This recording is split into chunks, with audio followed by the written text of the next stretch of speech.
بڑی تقریریں آپ نے بھی سنی، ہم نے بھی کی، اور علماء بھی کرتے ہیں، آپ بھی سنتے ہیں، اللہ سب کو جزا دے۔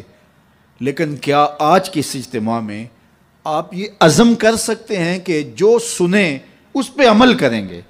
جو چیز سمجھ میں آ گئی کہ یہ درست ہے، یہ بالکل سچی بات ہے، تو پھر ہم عمل سے کوتاہی کیوں کریں؟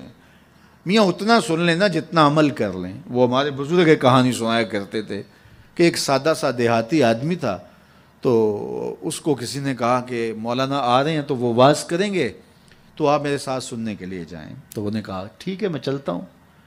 تو مولانا نے واز کیا کہ حضور نے فرمایا استنزہوا عن البول فإن عامۃ عذاب القبر منہ، کہ پیشاب کے چھینٹوں سے بچا کرو کیونکہ قبر کا عمومی طور پہ عذاب اسی سے ہوتا ہے۔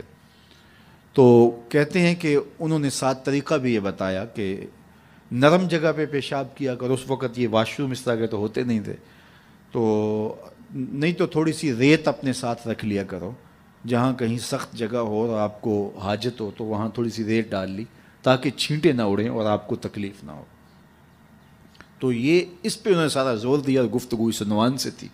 مجلس ختم ہوئی، واپس آئے تو بات بھی ان کی سمجھ میں آئی، یار ان سے عذاب قبر ہوگا، اور یہ مولانا تو نہیں کہہ رہے، یہ تو اللہ کے رسول کا فرمان سنا رہے ہیں، تو یہ بات تو ٹھیک ہے۔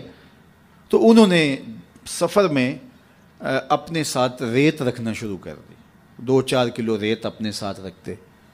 تو 8 دن کے بعد وہ پھر آ گئے، تو کہنے لگے کہ وہ حضرت مولانا پھر آ رہے ہیں کوئی، تو آئے ان کا خطاب سننے چلنا ہے۔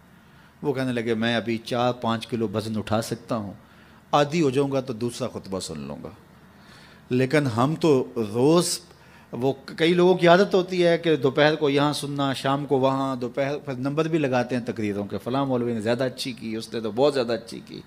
وہ جج بنے ہوتے ہیں اور نمبر لگا رہے ہوتے ہیں۔ کانوں کے چسکوں کے لیے حضور کے فرمان نہ سنو، روحوں کے قرار کے لیے حضور کے فرمان سنو۔ حضور کے دین کو جو ہے وہ انٹرٹینمنٹ نہ بناؤ کہ ٹھیک ہے وہاں بڑا چسکا آتا ہے، فلاں بڑا سرور دیتا ہے، لیکن یہ طے ہے کہ ہم نے زندگی اسی طرح گزارنی جس طرح ہم گزار رہے ہیں۔ ایسا نہ کرو، اپنا نقصان کرو گے۔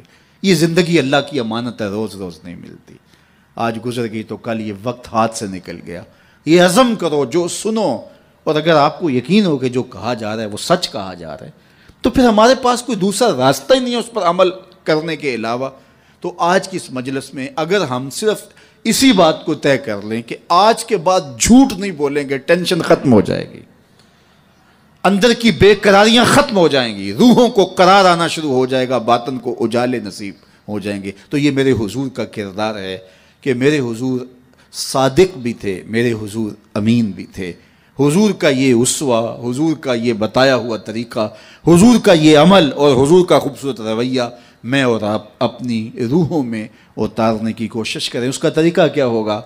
آج ہی سونے سے قبل 5 سے 7 منٹ کے لیے، ویسے بھی سونے کے وقت بندہ کچھ نہ کچھ سوچ رہا ہوتا ہے، تو 5 منٹ کے لیے سوچیں آج سارے دن میں نے کوئی جھوٹ تو نہیں بولا، اور آپ دیکھیں 1 2 3 4 5 اتنے جھوٹ میری زبان سے نکل گئے، تو یہ تو بہت نقصان ہو گیا۔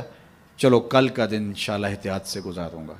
تو کل سونے سے قبل پھر دوبارہ شام کو اپنا محاسبہ کریں اور دیکھیں کہ آج تو ہم نے جھوٹ نہیں بولا، اور اگر آپ نیچے آ رہے ہیں تو اللہ کا شکر ادا کریں۔ پھر اگلا دن، چوتھے دن، 5ویں دن، 6ٹھے دن آپ جب سوئیں گے تو آج سارا دن اللہ کا شکر ہے مزہ سے بھی جھوٹ نہیں بولا، پھر 2 نفل ضرور پڑھنا، 2 نوافل شکرانے کے ادا کرنا۔ مالک شکر ہے میری زبان جھوٹ کی ناپاکی سے دور رہی اور میری زبان پہ آج سچ ہی جاری ہوا، اور پھر جو ہے وہ اس کو برقرار رکھنے کی کوشش کریں اور اپنا محاسبہ روز کرتے